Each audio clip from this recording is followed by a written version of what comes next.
Friends, હવે જે juice બનાવવાના છે ને એ પાલક, લીલા ધાણા, ફુદીનો અને મીઠા લીમડાના. તો એ પણ જ્યુસ એટલું જ હેલ્થ બેનિફિટ્સ વાળું તમારા બોડી માટે છે. અને જો એ બધા જે મેં જ્યુસ બનાવ્યા છે ને એ વિશે જો હું તમને સમજાવવા બેસું ને તો એ એટલો મોટો વિડીયો થઈ જાય ને, એવું ના થાય.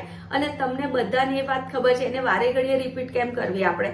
તો બસ આપણે આજે એ જ ફ્રેશ જ્યુસ બનાવીશું ને એ ફ્રેશ જ્યુસના ફાઈબરમાંથી એક રેસીપી પણ ટ્રાય કરીશું. તો ચલો આપણે હવે જ્યુસ બનાવીએ. હાય ફ્રેન્ડ્સ, જ્યુસ વીકનું આજનું આ છેલ્લું જ્યુસ અને એ જ ફાઈબરમાંથી રેસીપી, એટલે કે આ મારી 7મી રેસીપી છે. તો આજે આપણે પાલક, લીલા ધાણા, ફુદીનો અને મીઠો લીમડો. તમે વિચારો કે આટલા ફ્રેશ શાકભાજીનું જ્યુસ તમે જો પીવો ને તો તમારા બોડીમાં કેટલા બધા ચેન્જીસ થાય, બરાબર. તમારી સ્કિનથી માંડીને હેલ્થ અને તમારી ઇમ્યુનિટી. તો સૌથી પહેલાં તમારે શું કરવાનું છે, પાલકને મોટી મોટી સમારી લેવાની છે. મેં પાલકની ભાજી સમારીને એમાંથી આ ફ્રેશ આટલા કાઢી લીધા હતા જ્યુસ બનાવવા માટે. અને લીલા ધાણા પણ ફ્રેશ. જ્યારે તમે લીલા ધાણા નાખો તો એઝ યુઝ્યુઅલ તમારે થોડી ડંડી પણ અંદર ઉમેરી જ દેવાની. આ બધું એક બાઉલમાં લઈ અને એને સારી રીતે ધોઈ નાખો. હવે તમે જુઓ, મેં એમાં નથી લીંબુ ઉમેર્યું કે નથી આદું ઉમેર્યું. જો તમને ગમે તો તમે ઉમેરજો, પણ હું ઓલવેઝ એવું પ્રિફર કરું કે જ્યુસમાં કશું જ એડ ના કરવું. જે છે એ નેચરલ જ તમારે પીવાનું.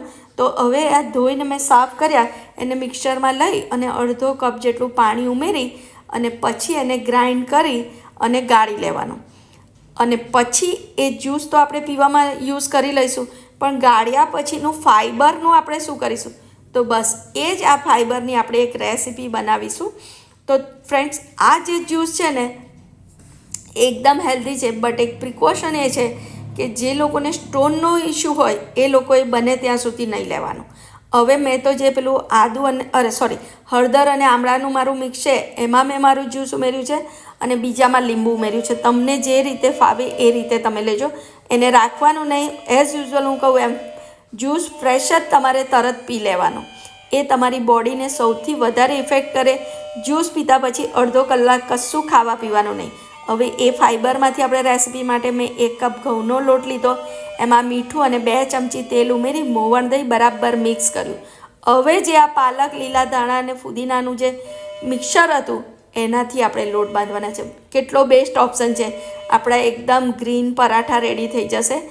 હવે આ પરાઠા તમે સાદા પણ બનાવી શકો, ચીઝવાળા પણ બનાવી શકશો, પનીરવાળા પણ બનાવી શકશો. અને આજે મેં આલુ પરોઠાનું જે આપણું સ્ટફિંગ હોય ને એમાંથી એ પરાઠા બનાવ્યા છે. મેં 4 ઓપ્શન કીધા તમને. તમને એમાંથી જે ઓપ્શન ફાવે ને એ પ્રમાણે તમે બનાવજો. પણ આ પરાઠા એકદમ હેલ્ધી છે અને કશું જ નહીં તો તમે જમવાના ટાઈમે આ સાદા પરાઠા બનાવીને પણ સબ્જી સાથે ખાશો ને તો આ ફાઈબર તમારા બોડીમાં જશે અને એકદમ હેલ્ધી ઓપ્શન છે.